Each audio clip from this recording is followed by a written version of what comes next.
Ron. Yeah. Why didn't you say it the first time I said Ron? Because it's pronounced Aaron. You done messed up, Ron.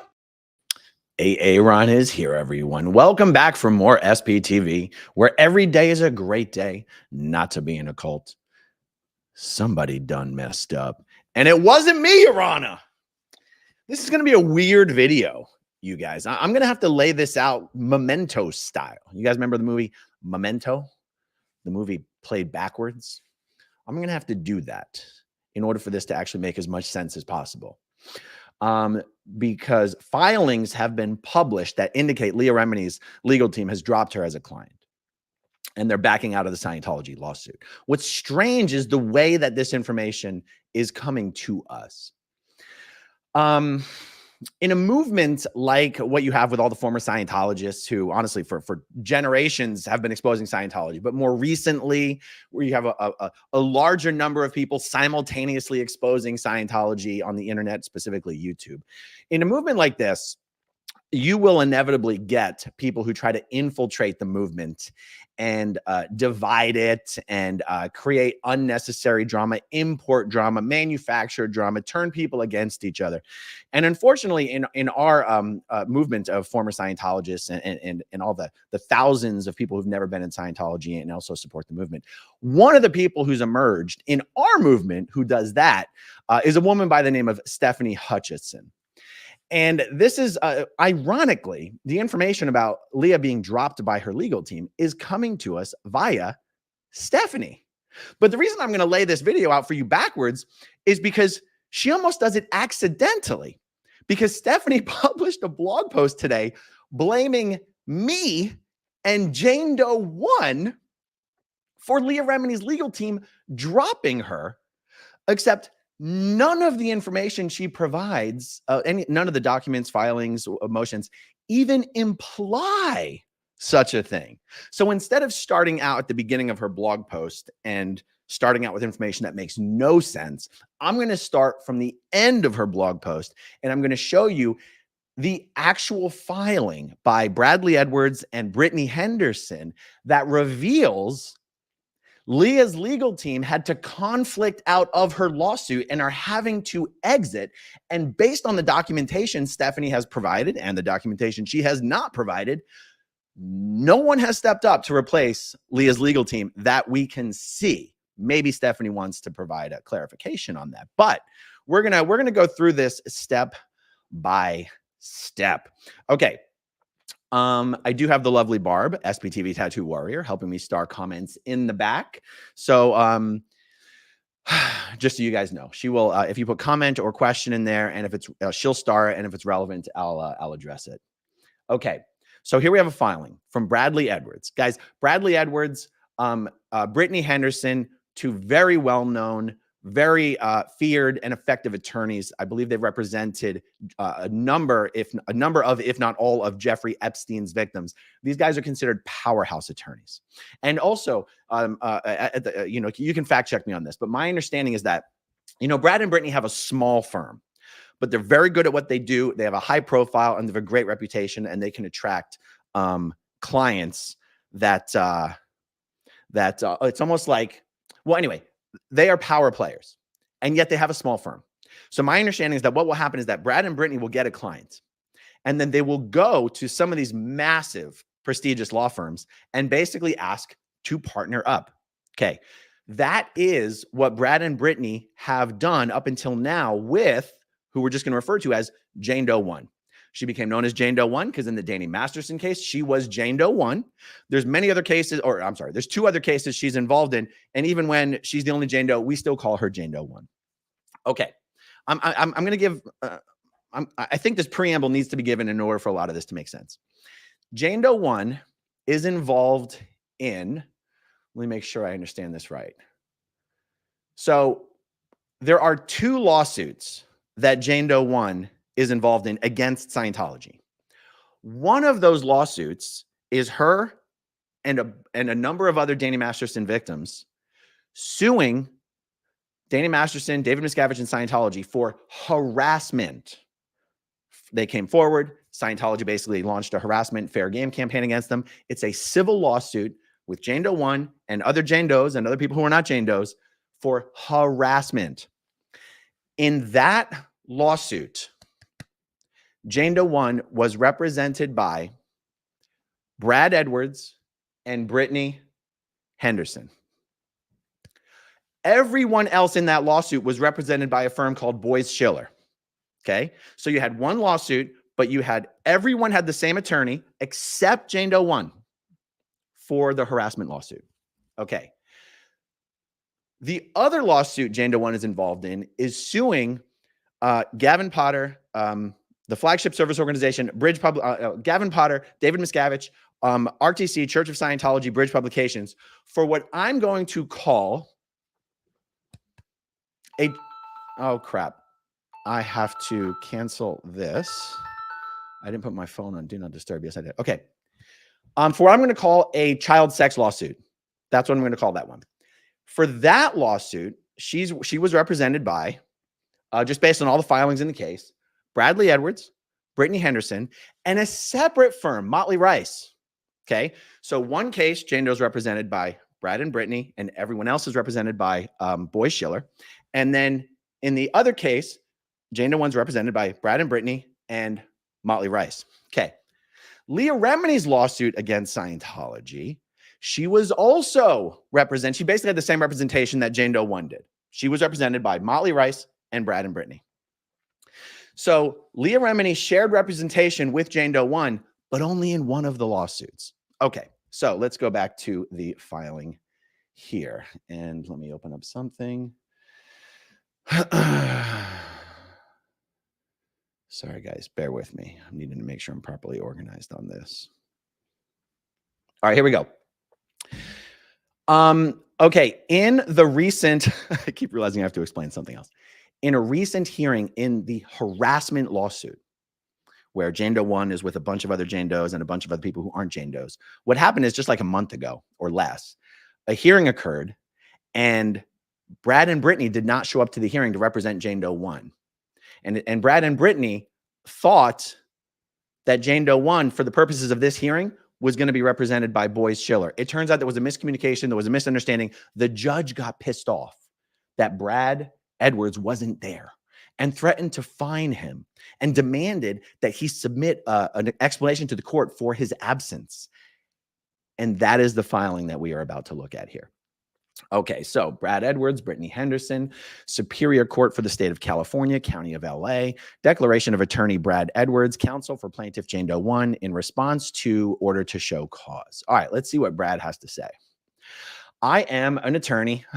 Okay, we don't have to read every freaking line of this thing. I'm trying to zoom in on this.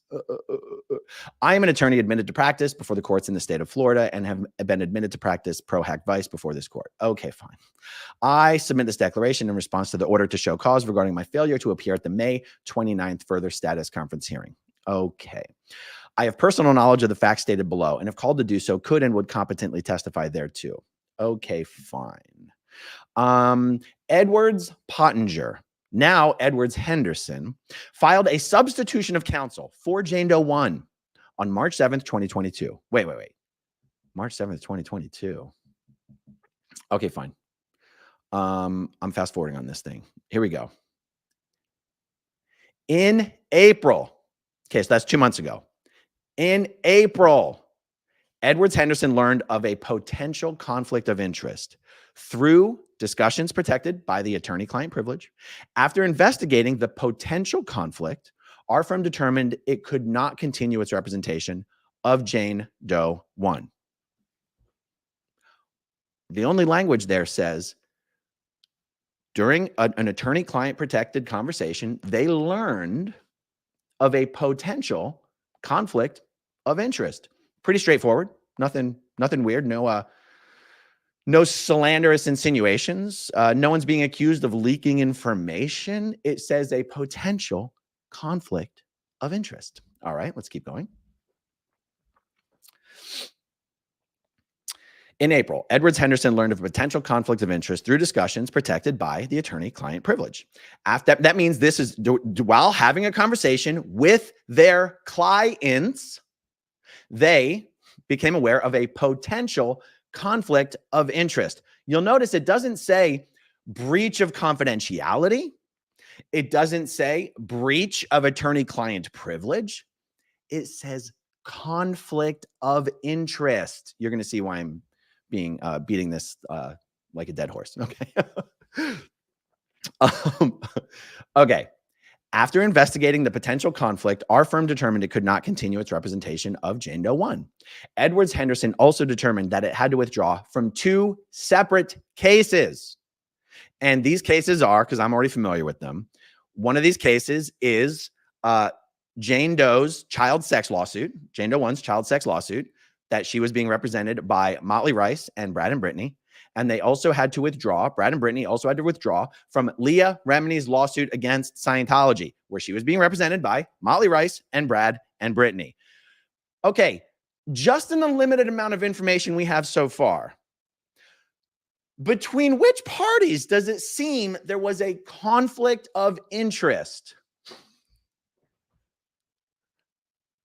I know I'm just a guy who grew up in a cult, but it seems pretty clear to me from what we've read so far that there was a conflict of interest between the parties Brad and Brittany were representing. It doesn't say breach of fiduciary responsibility. It doesn't say leak. It doesn't say, it says conflict of interest. All right, bear with me, guys. We're getting there. Okay, prior to Edwards Henderson filing its motion to withdraw, Boies Schiller became aware of Edwards Henderson's conflict, and the 2 firms began discussions about Boies Schiller substituting in to represent Jane Doe 1. That's on the harassment case, you guys, as well as filing a substitution of counsel in the Potter case. By the way, Gavin Potter is the Sea Org member who is basically being accused in this lawsuit of what I'm going to call a child sex crime. For whatever reason, in this filing, Gavin Potter's name is misspelled every single time it appears. It says Porter. So I just want to make that clear. I'm going to say Potter, even though the document says Porter. Okay, Okay, so Boies Schiller was going to substitute in to represent Jane Doe 1, as well as filing a substitution of counsel in the Potter case. The discussions occurred over more than 2 weeks. Now, this is fascinating because remember, you have 2 incredibly high-powered law firms. One is Boies Schiller, and they were representing most of the plaintiffs in the harassment lawsuit. And the other is Motley Rice, who was representing Jane Doe 1 and Leah Remini in their separate lawsuits against Scientology. And Brad Edwards is saying here that Boies Schiller is simply going to start representing Jane Doe 1, just like all the other parties in the lawsuit for harassment. And they're going to take over Jane Doe 1's lawsuit against David Miscavige and Scientology. So Jane Doe 1 is all set. She's got one of the country's most powerful law firms representing her in both of her cases. She's good. She's got no problems. That's what I'm reading here. All right. The discussions primarily involved the Potter case, as Boies Schiller had not previously been involved in that case. Attorneys with Boies Schiller advised that they needed approval from the firm before filing a substitution counsel. I mistakenly believed that the attorneys needed approval only for the Potter case and that no approval was needed for this case, this case meaning the harassment lawsuit, as Boies Schiller was already representing all of the other plaintiffs in this case. Edwards Henderson was repeatedly advised that the filing of the substitution of counsel was imminent in this case. I advised Boies Schiller that our conflict of interest prevented Edwards Henderson from discussing the upcoming further status conference with Jane Doe 1 and from advising her regarding what position she should take on any matters during the status conference. Okay, the rest of this filing is really just Brad explaining how it was an honest mistake that he did not show up at the hearing. If he thought he was supposed to be there, he was available to be there. He could have been there. He would have been there. It was a miscommunication. He believed that Jane Doe 1 had representation at this hearing, and he's basically explaining and apologizing. And that's the rest of the filing. And again, guys, that is the totality of the filing. All it says is conflict of interest. And it very much implies, in my opinion, that the conflict of interest had to do with the 2 clients that Brad and Brittany were both representing. Otherwise, why did they have to pull out of both lawsuits. Okay, more on that in a moment. Okay, so now, like I said, we're going through this blog post in reverse order. So let me queue up the next section. Wow, this is just such a disgusting and poorly researched and an inaccurate blog post that I just want to thank Stefani Hutchinson for being so terrible at what she does, that you provide me these opportunities to really show the world how low you have sunk in this quote unquote fight against Scientology. Stefani is someone who used to focus all of her efforts on trying to expose Scientology's lies. But then since this past November, Stefani's decided that she has personally anointed herself as Mike Rinder's primary public defender. And anyone who even says a hint of criticism towards Mike Rinder, whether he's said everything that he knows, whether he's covered up anything he hasn't been honest about, becomes right in the crosshairs, right in Stefani's crosshairs for just ruthless, brutal, and nonstop attacks.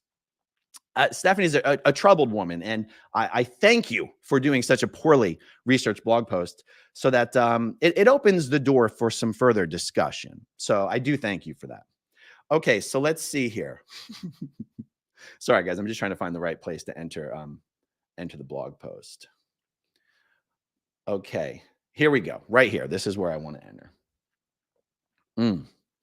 Okay, so Stefani says, now, however, it would seem that Asmithlevin actions may have actually inflicted material damage on not one, but 3 separate Scientology lawsuits. Guys, do you see that asterisk there? She literally put an asterisk there, and at the very bottom of the blog, the asterisk is the word allegedly. So instead of just saying allegedly, she just puts an asterisk. Like, how stupid do you have to be? All right, I'll calm down. It would seem that Asmithlevin actions have inflicted material damage on 3 separate Scientology lawsuits.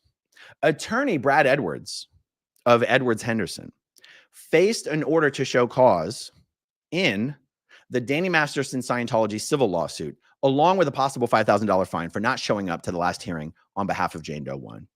According to Bradley Edwards' declaration, neither he nor his firm were representing Jane Doe 1 on the date of the hearing in question because they had submitted a substitution of counsel for Jane Doe 1. It was Edwards' understanding that Boyce Schiller was representing all 3 of the Jane Does. By the way, see, this is another like poorly researched part. The lawsuit against Danny Masterson and Scientology for harassment is not just the 3 Jane Does. There's a lot of other people. Boyce Schiller is representing a lot of people, but she says was representing all the Jane Does. Anyway, it was Edwards' understanding that Boyce Schiller was representing all of the plaintiffs, and therefore Jane Doe 1 was not without counsel. This oversight explained. What stands out is the reason behind Bradley Edwards' decision to withdraw from the civil suit involving the Masterson accusers. Okay, I'm giving you forewarning. What I'm about to read to you will make no sense because you've already heard for yourselves what Brad Edwards' declaration said. It said nothing about me. It said nothing about anybody leaking confidential information. It made no accusations whatsoever against any of the Jane Does or me. I mean, you heard it with your own ears. And watch what Stefani says here. Attorney Edwards states, in April, Edwards Henderson learned of a potential conflict of interest through discussions protected by the attorney-client privilege. After investigating the potential conflict, our firm determined it could not continue its representation of Jane Doe 1.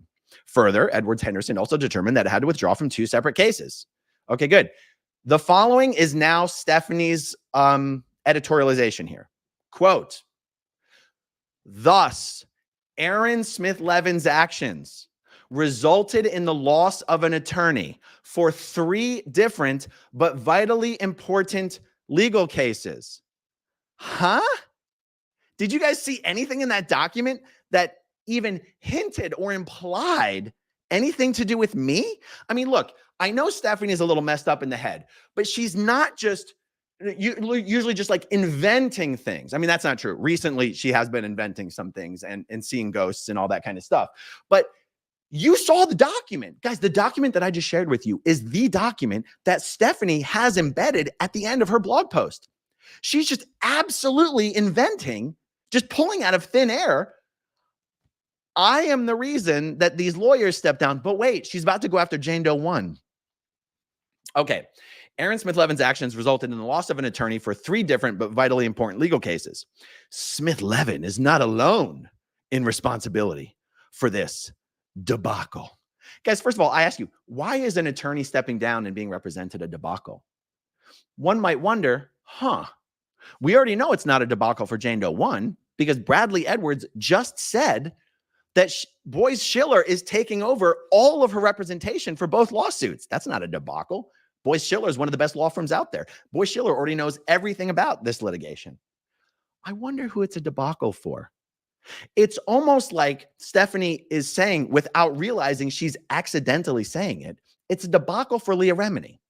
Because Leah Remini's entire representation has apparently dropped her, and no firm has stepped in to replace that representation, which, if that's true, actually explains some of the recent developments in Leah Remini's lawsuit that I haven't bothered to cover because I wasn't sure that I truly understood it.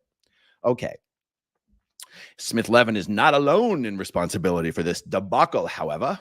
Quote, I advised Boyce Schiller that our conflict of interest prevented Edwards Henderson from discussing the upcoming further status conference with Jane Doe 1 and from advising her regarding what position she should take on any matters during the status conference. Guys, that's a quote from the article, from the declaration. Here's what Stefani says. Asmithlevin would not be in possession of privileged information if someone or someone's were not providing it to him. Guys, what document is Stefani even reading? There's been no mention of privileged information. There's been no mention of me. There's been no mention of anything to do with what Stefani is talking about. It's almost like someone's talking in Stefani's ear. Doesn't it kind of seem like that?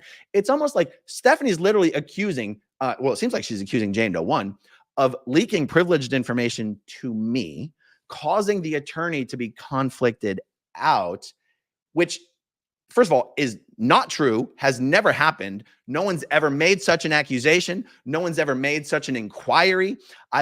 It's pure fiction. And yet she's almost accidentally telegraphing that that's exactly what someone's doing to her. Stefani has some idea in her head of what's happening behind the scenes here. And she reads this document and she's projecting a lot of stuff onto it that someone is telling her in her ear, but she done messed up. Because her blog post where she's writing pure fiction and pretending that it's what the documents say betray the fact that someone is in her ear. And I'll let you guys guess who you think that person is. Asmithlevin would not be in possession of privileged information if someone or someone's were not providing it to him. It is Jane Doe 1 who is mentioned in the conflict of interest that forced Edwards to withdraw. It's also Leah Remini, because the other lawsuit Brad and Brittany had to withdraw from was Leah Remini's lawsuit. Did this not occur to you, Stefani? The conflict of interest isn't me. The conflict of interest is obviously between Leah Remini and Jane Doe 1. I wonder what that conflict could be. We're going to get there. I'm going to tell you what I believe it is. Okay. Oh, by the way, you might be wondering, okay, but why is the document about Jane Doe 1 and it's not about Leah Remini? Because it was Jane Doe 1's hearing that Brad accidentally failed to show up for. That's why. But when Brad is explaining why he didn't show up, he didn't just say, Jane Doe 1 violated attorney-client privilege, and so we had to step down. He said, no, we found out through private protected attorney-client privilege conversations with our client or clients that there was a potential conflict of interest. And once we researched that potential conflict of interest, we realized, we found out, we learned, we decided we had to step down, not just from Jane Doe 1's lawsuits, but from Leah Remini's. How could you possibly have missed what this document actually means, Stefani? It has nothing to do with me. Okay. It is Jane Doe 1 who was mentioned in the conflict of interest that forced Edwards to withdraw, an exercise in complete stupidity. She's calling Jane Doe 1 stupid for something the document doesn't even imply Jane Doe 1 did. Stefani, you're mentally ill. You need to get help. For years, now Stefani's going to tell you how the Jane Does are so indebted to people that they, the Jane Does are not grateful enough to the people who really helped them through the years. And for some reason, they've chosen they like Aaron more than they like Tony Ortega, Leah Remini, and Claire Headley. This is insane. This is the writings of an insane person. For years, the Jane Does have been supported and assisted by people like Tony Ortega, Leah Remini, and Claire Headley. Ortega spent years covering every moment of both trials, while Remini showed both public and private support for the women who had endured so much from both Masterson and Scientology. In the unique Scientological environment so foreign to those never in the cult, there are very few individuals who are available or qualified to help in the defense of those victimized by this group. Claire Headley's experiences in the higher echelons of the Sea Org were invaluable during the Masterson trial. In return, it has been incredibly confusing to see the women who had received so much time, so much care, and so much concern turn around and attack their support system. Holy shit. Have you guys seen the Jane Does attacking Claire Headley, Tony Ortega, Leah Remini, Mike Rinder? Maybe you've seen one of them do it if you even know who it is. But for Stefani Hutchison to paint all the Jane Does as some sort of ungrateful, crazy, vindictive people who don't know who's really been helping them all this time, how dare you? You have become such a sick and twisted version of whoever you were when you entered this movement. You are gross, Stefani Hutchison. In return, it has been especially as this bizarre turnaround has been in defense of someone with a proven track record of abuse, dishonesty, and disloyalty. She's talking about me, you guys. Okay.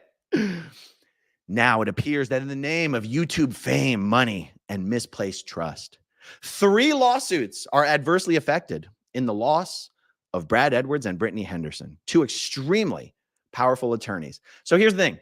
Because the document that Stefani is quoting from says none of that, and because it's hard to believe that Stefani just grossly misunderstood this document to that degree. For example, the specific statement that I'm referring to is 3 lawsuits are adversely affected. It doesn't say that. Jane Doe 1's lawsuits have not been adversely affected in any way, shape, or form. So what does that seem to imply? It seems to imply that someone is in Stefani's ear saying that Leah Remini's lawsuit has been adversely affected. I wonder who's saying that to Stefani. We know sure as shit it's not Leah Remini's attorneys.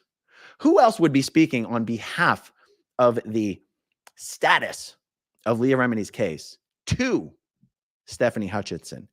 Who would be feeding her the false information that the conflict of interest had something to do with Jane Doe 1 breaching attorney-client privilege by feeding me privileged, protected information, something that has never occurred? I wonder who, guys. Do you have any guesses? Okay, this disregard for the confidentiality of privileged information has also recently been seen in the leaking of a confidential complaint concerning Child USA board member, attorney Brian Kent. Again, at the risk of being way too repetitive and causing you guys to turn out, it says this disregard for the confidentiality of privileged information. Did you guys see any mention at all in that document of any disregard for privileged information? No, you didn't. Okay, so Stefani now makes the mistake of bringing up Child USA. Stefani, you want to stop bringing up Child USA. I swear to God, like, you're not doing anybody any favors. So guys, what happened is one of the board members of Child USA, an organization that Mike Rinder is a board member of and Leah Remini is an ambassador of. She's like the ambassador for families and children or something like this. One of the board members had been representing Scientology litigant, former Scientologists litigating against Scientology. And this board member started an unethical sexual relationship with one of his former Scientologist clients. That former Scientologist client got a new attorney, and the new attorney filed a bar complaint against Brian Kent about a year ago.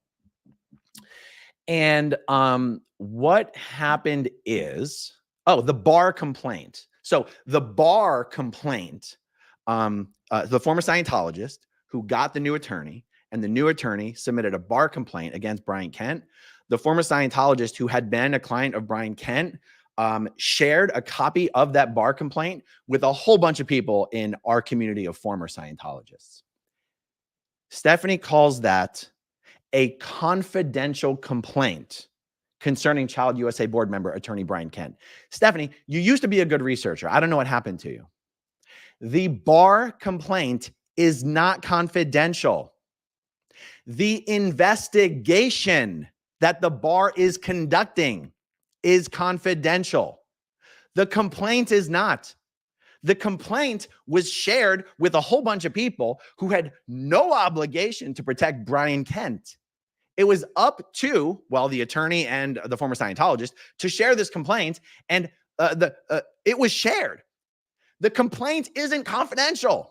And I'm actually going to show you guys a statement that Child USA put out that corroborates this.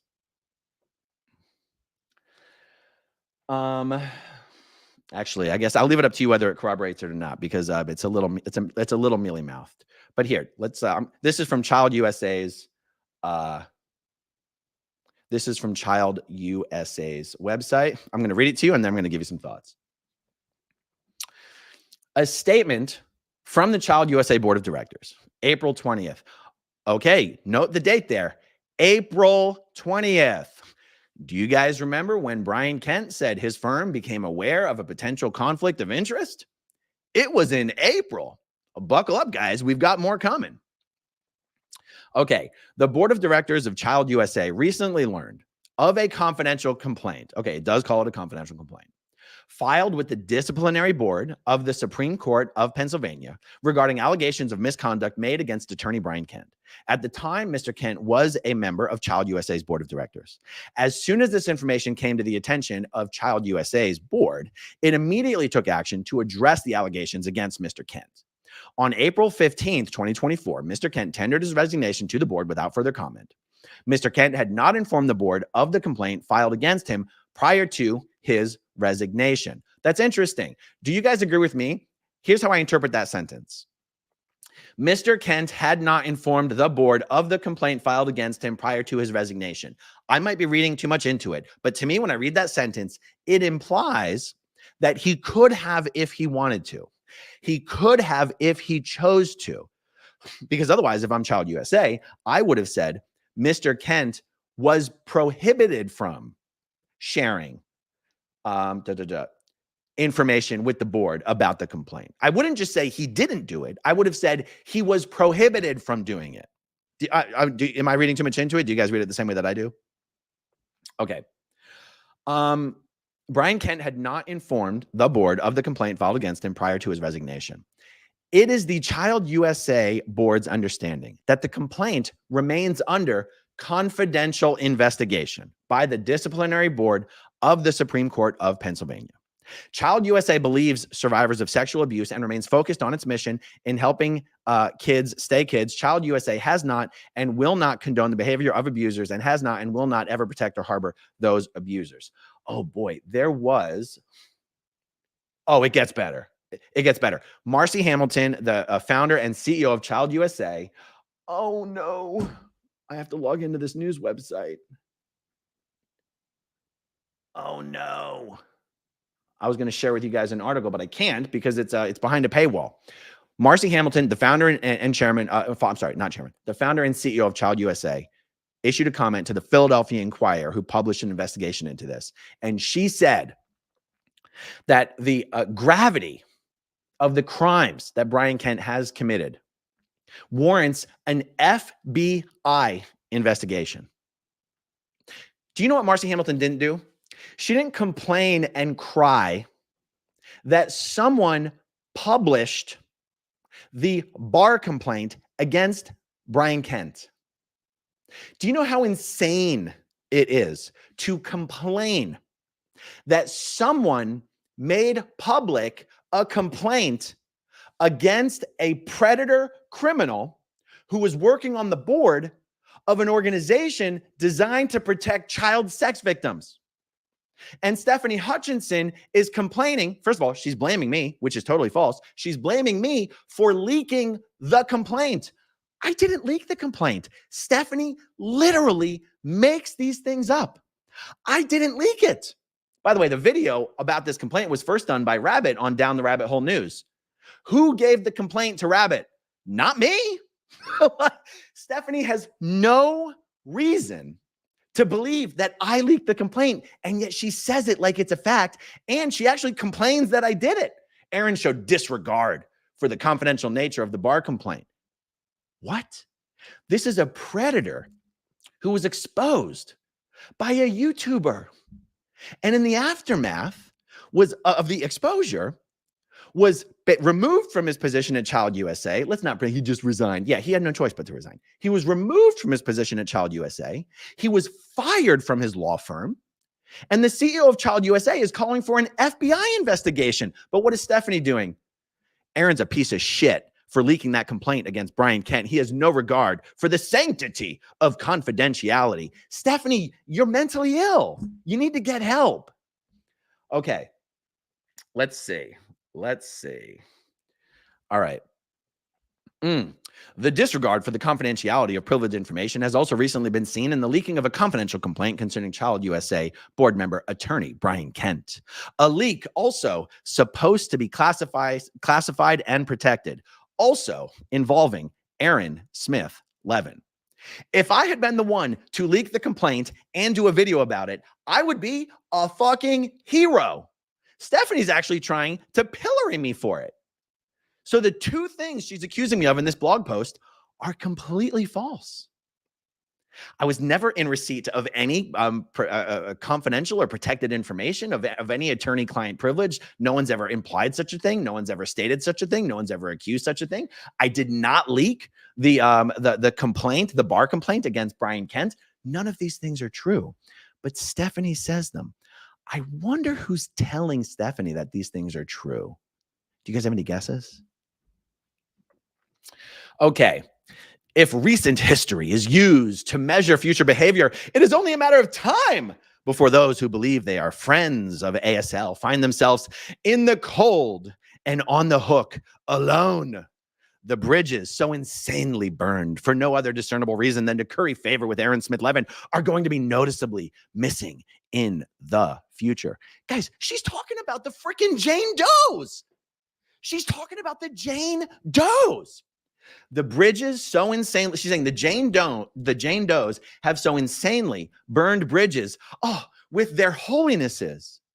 Tony Ortega, Mike Rinder, Claire Headley, Leah Remini, the Jane Does. Hey, Stefani, you are the first person to ever announce to the world that the Jane Does have severed all ties with Leah Remini. Do you understand that nobody has ever publicly said that? Do you understand that you seem to think you're doing Leah Remini a favor and you're actually exposing all of her dirty laundry? Her attorneys are dropping her. The Jane Does have cut all ties with her. What are you doing, Stefani? You need to stop. You need to back away from the keyboard. Wow. So the bridges so insanely burned for no other discernible reason than to curry favor with Aaron Asmithlevin are going to be noticeably missing in the future.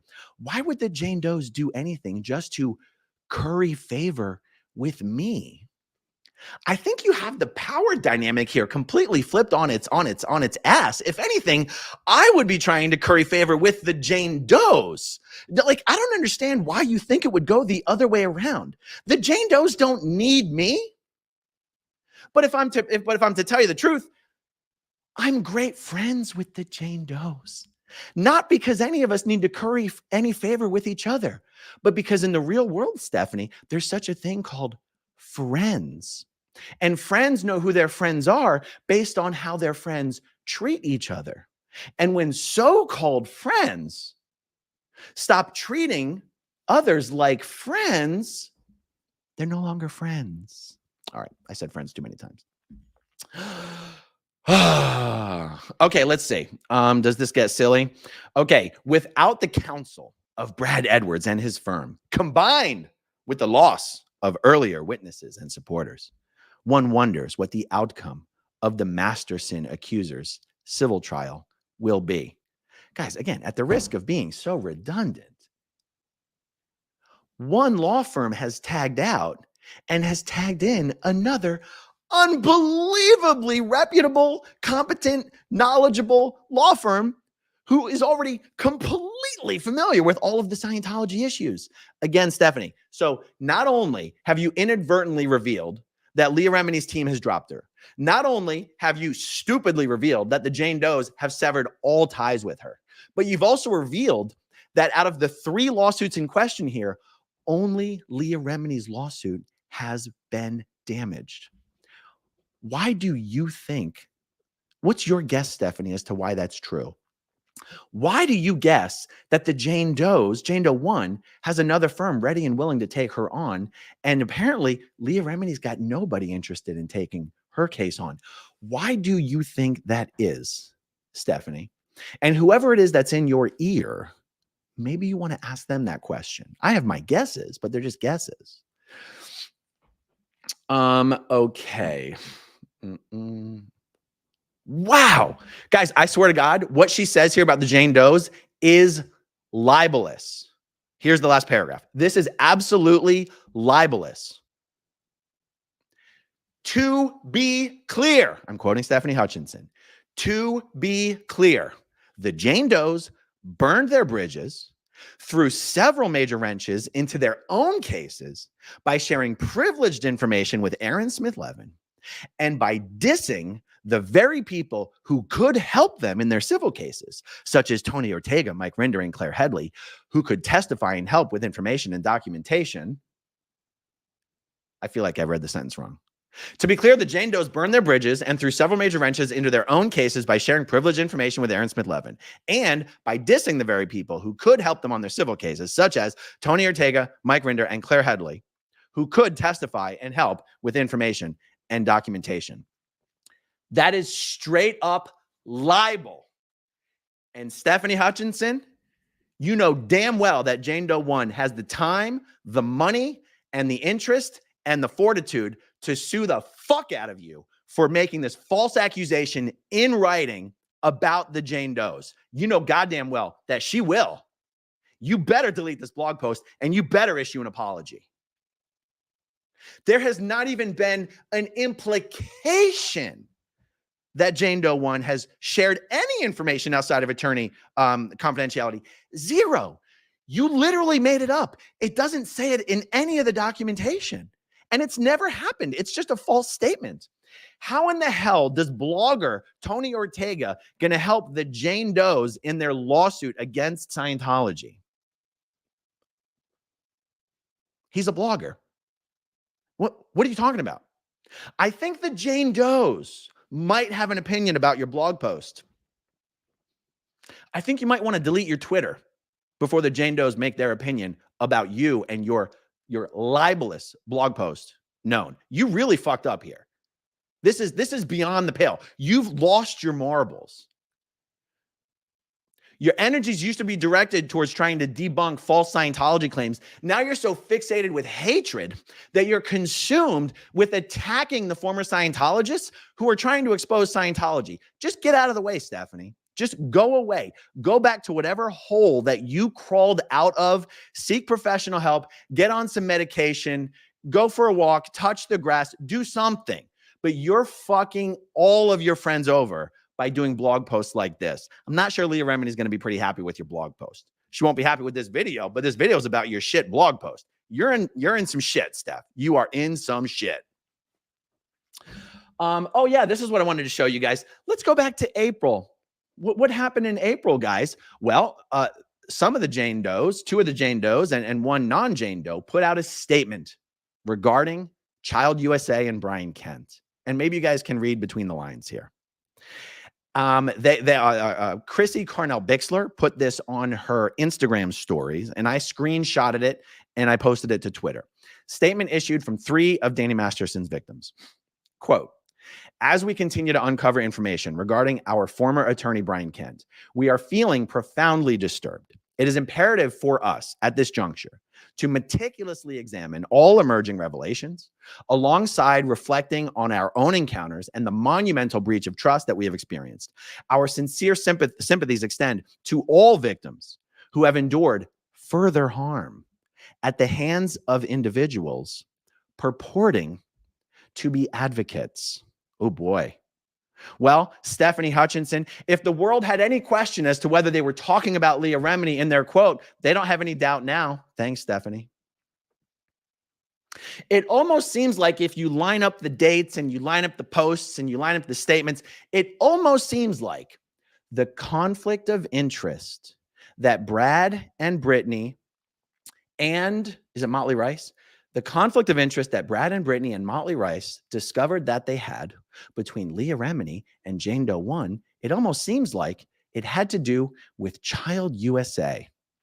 And it almost makes one, can you imagine that the truth of the conflict of interest is that it had to do with Brian Kent, Child USA, and what Leah Remini knew and when she knew it? And Stefani Hutchinson is trying to tell you that the reason the lawyers had to step down is because Jane Doe 1 gave me confidential information about the case?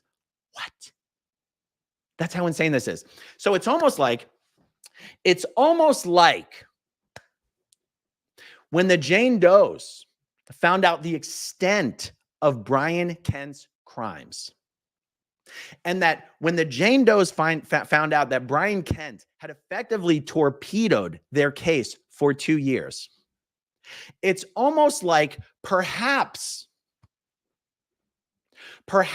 someone wondered why Leah Remini knew about what Brian Kent had done and sat on the information for so long without sharing the information with Child USA. It almost seems to me like someone had a temper tantrum and there was a conflict between Leah Remini and Jane Doe 1.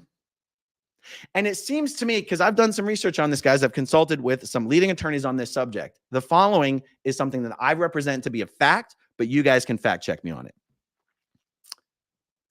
If a firm represents 2 clients and the clients have conflicts with each other, and one client is demanding that the other client be dismissed or fired or removed, or God forbid, one client tells the mutual attorneys that, you know, something crazy, like I'm going to sue them. Like if a firm represents 2 clients in separate matters, but they share representation, and one threatens to sue the firm or sue the other client or anything, the firm can't just pick and choose which clients that they hold on to. Now, I'm just giving you I'm just trying to give you the most egregious examples that I can think of conflicts of interest. I have no idea if this is actually what occurred or not. Okay. But here's the part that I researched. The firm can't just pick and choose which client they're going to let go and which client they're going to keep, because then the firm can get sued. So if one client is being such a problem that they're basically demanding that the other client be dropped, the firm has no choice but to drop both clients. So when you see Bradley Edwards' declaration and they say in April, we learned of a potential conflict of interest in the course of having attorney-client privilege conversation. We researched it. When we looked into it further, we realized we had to back out of representing Jane Doe 1. Oh, and by the way, we also had to back out of representing Leah Remini. The writing is on the wall, guys. The conflict is between Leah Remini and Jane Doe 1. What the hell does that have to do with me? And why did Stefani write this blog post? I know why she did. Because someone told her to. Who told you to write the blog post, Stefani? Any guesses? All right, let's see here.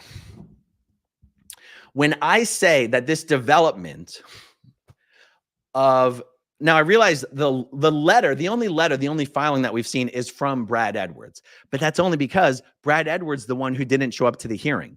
Motley Rice wasn't required to show up to the hearing, so Motley Rice didn't have to explain why they didn't show up to the hearing. Okay, but because Brad and Brittany represented Jane Doe 1, Brad and Brittany represented Leah Remini and Jane Doe 1 not only shared the attorneys, Brad and Brittany, they also shared the firm Motley Rice. So as far as written documentation goes, we only have evidence that Brad and Brittany have stepped down. But I am speculating that Motley Rice has also stepped down, or has to, intends to. I'm sure that per the letter of the law and in the eyes of the court, I'm sure that technically speaking, Leah Remini still has representation. But it is my speculation that Leah Remini's entire legal team is conflicted out. And the only reason we don't know it yet is because Leah Remini agreed to David Miscavige's request for a stay on the lawsuit. And that's what I said, that this information being revealed explains some filings in Leah Remini's lawsuit that I didn't do videos about because I didn't fully understand it. David Miscavige, and maybe I'll do a follow-up video giving the actual details of the actual specifics, but in Leah Remini's lawsuit, David Miscavige asked for a stay. Leah agreed. In Jane Doe 1's lawsuit, David Miscavige asked for a stay, and she said, go fuck yourself. Okay, so, and that's just based on the filings. So why would Jane Doe 1 say, hell no, we're not going on a stay. We're moving forward, and I'm going to depose your little ass. And Leah Remini says, okay, we'll go on a stay. I speculate it's because Jane Doe 1 has legal representation, and Leah Remini doesn't. You got it wrong, Steph, and not by a little bit. You got it really, really wrong. Okay, let's see. Did that. Screen shares. Oh, just for fun, guys, I'll go up to the very beginning of Stefani's blog post so you can see how she's tried to blame me for almost Danny Masterson almost going free. Oh, by the way, yeah, Stefani's title for her blog post about an attorney having to step down is another dubious win for Asmithlevin. Yet it's a victory for me that attorneys were conflicted out because of a conflict between their clients with regards to Child USA and what Leah Remini knew about Brian Kent's crimes and when she knew it. Guys, I can tell you from firsthand experience, firsthand, not secondhand, not thirdhand. Leah Remini knew about Brian Kent's crimes long before they were made public. That's a fact. That's a fact. Okay. Another dubious win for Asmithlevin. May 2023 saw the Danny Masterson trial dodge a potentially fatal bullet when Scientology attorneys asked for a mistrial. Why? Asmithlevin created a public spectacle in the courthouse in front of jury members by shouting and swearing at Reverend Skip LaRue, a longtime supporter of the Church of Scientology. Not only is Stefani grossly misrepresenting what happened in this incident with fake Reverend Skip LaRue, but do you know who was standing right next to me in the hallway at the courthouse during my conversation with Reverend Skip LaRue? Stefani, it was Leah Remini, was standing right next to me. You need help, Stefani. Okay. Fortunately, Judge Charlene Almeida denied the request, and Danny Masterson would ultimately go on to be convicted of felony rape. Now, however, it would seem that Asmithlevin's actions may have actually inflicted material damage on not one, but 3 separate Scientology lawsuits. Yeah, guys. So I almost single-handedly destroyed Danny Masterson's second trial. And now I have personally single-handedly destroyed or severely impacted 3 lawsuits.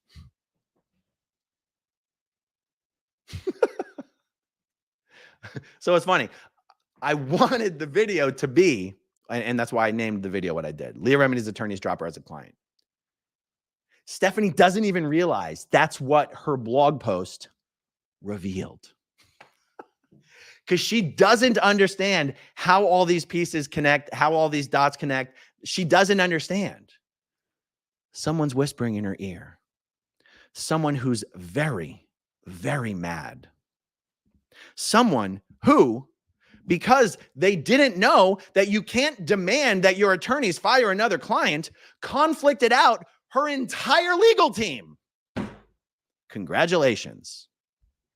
And now she's got you to thank, Stefani, for inadvertently telling the world. Will anyone step up to substitute in for the counsel that has been conflicted out in the Leah Remini lawsuit? Who knows? But it's my guess that the costs that have already been racked up in Leah's lawsuit are in the millions. I guess I can't comment on the likelihood of another firm coming in at this late stage, knowing that they're going to have to, pay another firm millions of dollars for work that's already been done. And honestly, any new firms stepping up are going to have to wonder, what was the source of the conflict? There's no world in which a new firm takes on this case without asking Leah to give them permission, or to give her former firm permission to share with the new firm the reason for the conflict. Anyway, I'll lead you guys to draw your own conclusions. All right, let's see here. Kiwi girl Eleanor. Isn't Leah Remini mates with Jane Doe 1? Well, thanks to Stephanie's blog post, we've now learned that no, they are not any longer. No. Let me see, guys. I'm not going to go through all these comments. I know Barbara's been very, very good in starring a bunch of these, but I'm going to try to wrap this up soon. Thanks, Barb. Sorry, guys. I just talked for an hour without any water. Hold on.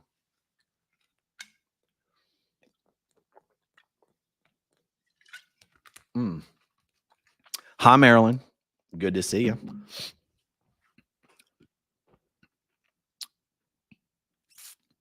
Cheerful Sprinkler. Will you do a video with our lawyer friend Zach to explain what happens next? I would love to. I'll message Zach about it. Oh no, Nora. Good to see you in the chat.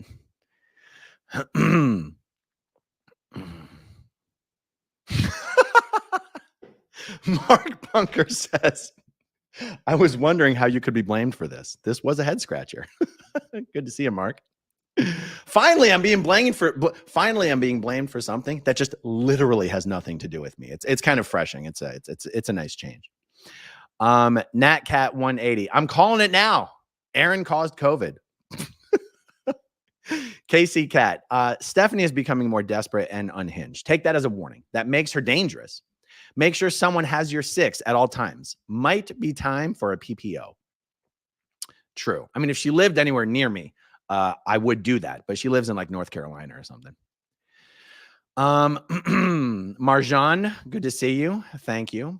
Kraken Studio. Aaron wakes up, destroys world by yawning. I love this.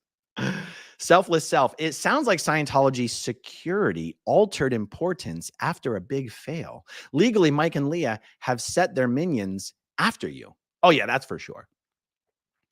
Pearl Snappy, have we not already dead agented Mike and the Aftermath Foundation already? Who believes them at this point? F them. I hear what you're saying. Now, so let me comment on this for a little bit. It's funny. Stefani, one of the imaginations that exists in Stefani's head is that I am somehow dedicated to taking down Mike Rinder and the Aftermath Foundation board. Nothing could possibly interest me less. I've never said one critical word ever about the Aftermath Foundation, ever. I have publicly discussed the events and proceedings that led up to me and the Aftermath Foundation board members parting ways. I've never said one critical word about the Aftermath Foundation. Now, recently, they have not been putting their money to very good use, but they can fix that easily. The Aftermath Foundation has done excellent work during all of the years that I ran it, and it continues to do the same excellent work. It's not rocket science, guys. You raise money from people who want to help people leaving Scientology, and you put that money to use as efficiently and effectively as possible for people who need help. It is not hard work, okay? And so when you talk about dead agenting Mike and the Aftermath Foundation, I guess I don't consider they've been dead agented because that's not necessary. Dead agent is a word that, I mean, it's probably not a Scientology word, but L. Ron Hubbard used it a lot, of discrediting someone to the point where they will never be believed again. Mike Rinder has discredited himself by being defensive and not open against accusations that he covered up for child sex crimes during his time in Scientology. he could fix that with a 20-minute video. Like everything that has gone wrong for Mike and the Aftermath Foundation over the last year, or not the last year, the last 7 months, could be fixed in a 20, 30, 60-minute video with Miriam Francis. So I guess I just wanted to comment on that for a brief moment. Thank you for the comment, Pearl Snappy. Let's see. Noble Savage 92. So much baby reindeer defamation happening here. Yeah, exactly. Clearwater Chad. Chris Shelton is advising her these things. I doubt it, but Chris Shelton and Stefani Hutchinson are good friends. In fact, Chris Shelton seems to be one of the only former Scientologists on YouTube that Stefani Hutchinson actually likes and supports. Lori plays, I'm back, trying to get used to time after rubber banding from Florida to Washington State to Florida to Scotland. Missed you, big guy. Glad to have you back, Lori. You picked a good time to come back. Marcy Poex. Anyway, good to see you, Marcy. Thank you for the super chat. Let's see. Oh my God, this is funny. Pearl Snappy. Stefani wrote this to get out of lower conditions with Mike Rinder and OSA 2.0. Now, that seems pretty accurate to me. She is writing this to either on orders of a particular person or to stay in the good graces of a particular person or just to unsolicitedly kiss the ass of a particular person. But that last thing isn't even possible. It is not possible for Stefani to have read these documents and come to the conclusions that she wrote in her blog post, unless she's just gone completely insane. I think it's much more easy to believe and much more likely that someone is telling her things they want her to write. That's my opinion. Uh-oh, I'm messing up by losing my sequence here. SPIT Clearwater. Good to see you, Kai. Let's remember to grab a like between the popcorn, y'all. We've got about 4,500 people watching right now. If you have not hit the like button, please do me a favor and hit the like button. It actually helps, believe it or not. Selfless Self says, Stefani is now all in on this. There's no way back or out. She laid down a gauntlet, and now it is up to those slandered to pick it up or not. Oops, Steph. Guys, if you knew Jane Doe 1 in real life, you would know she's not going to let this go. Stefani, you better delete this and apologize. And you better act like, and not just on your stupid little blog that no one reads. Like, you better ask Leah Remini and Mike Rinder to publish your apology on their Twitter accounts and everything, because you are screwed. All right. Ken's channel. You started with Memento, but Steph is going to hope it's a dream from Inception. Ooh, I like it. Eat more pizza now. Aaron caused me to burn my pizza. Okay, Donna Hanna. Aaron, where is her blog? Attacking the Jane Does is attacking every victim of SA. Being that I am one of them, this is personal. I can be her worst enemy. Hard to believe because I'm so nice. Here's the thing. I don't want to do her any favors of sending anyone to her blog. And she doesn't allow any comments on her blog anyway. Well, I mean, you can find it. It's not hard to find. I just honestly don't want to do her the favor of even plugging it. That's all. It's not even that I don't want people to read it. Go read it. I just don't want to do her the favor of plugging it. But, you know, if you Google her name, you'll find it. It's pretty easy to find. Okay, let's see. Anna says, do you know what the conflict of interest is, even if you can't publicly discuss it? I recognize this was a comment that was starred 30 minutes ago. So I believe I have answered that. But yes, it does seem to me that the conflict of interest has to do with conflict that existed on the subject of Child USA. And I believe you guys will be hearing a lot more about all of that. Okay, guys, I think I've covered everything that I want to. Thank you. Barbara, are you indicating to me? Uh-oh. Do you want me to bring you on the screen, Barbara? Barb, you want me to bring you on for a sec? Does your audio work?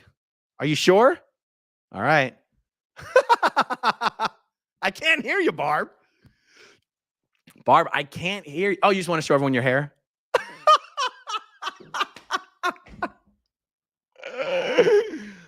Oh, you silly duck. I love the hair. The mohawk is amazing. So wait, that's all you wanted me to do? Oh man, I'm not good at charades, Barb. Are you texting me? I don't see anything in the private chat. I see nothing. Can you call me? Here, I'll take you off. Call me. Hold on. Call me, Barb.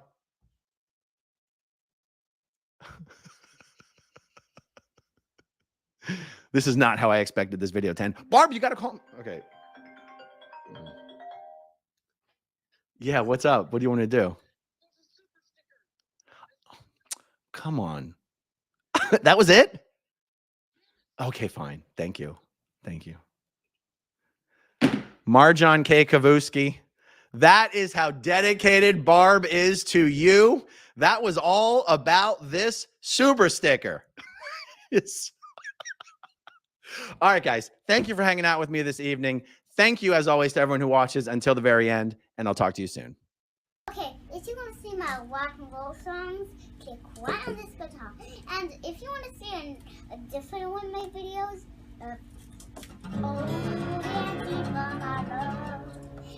then you could click right inside here. If you have subscribed or not, subscribe right